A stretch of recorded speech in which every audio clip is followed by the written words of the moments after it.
माझी जन्मदात्री आई स्वर्गीय वीणा वैद्य, तिच्या पश्चात माझे मातृवत संगोपन करणारे आणि मला माझ्या पायावर उभे करणारे माझे आजी आजोबा, माझे कुटुंबीय, माझ्या आयुष्याला पूर्णत्व देणारा माझा जोडीदार श्री पुनीत पाटील आणि माझे प्रेरणास्थान असलेला माझा 6 वर्षाचा सुपुत्र ओम, आणि माझी सासरची सगळी माणसं, या सर्वांचेच मी आयुष्यभर ऋणी असेल.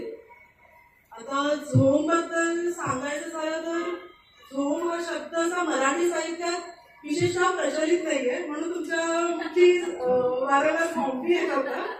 तरी झोम म्हणजे ऍक्च्युली बहुतांच्या सामाजिक घरगुती पुसपटीतून माझ्या हृदयाला झोंबल्या ज्या भावना आहेत त्या भावनांची उद्विग्नता ना, ही एक झोंब आहे. आणि ही झोंब जी आहे ही प्रत्येकाच्या आतमध्ये असते, म्हणजे तुमच्या आमच्यामध्ये ही जी झोंब आहे ती असते सगळ्यांकडेच, पण कुठेतरी अव्यक्त असते. ती अव्यक्त राहिलेली जी झोंब आहे ती मी माझ्या पुस्तकात मांडलेली आहे आणि ती आज मी तुमच्याकडे समर्पित करते आहे. तर मला भरपूर प्रतिसाद द्या ही नम्र विनंती.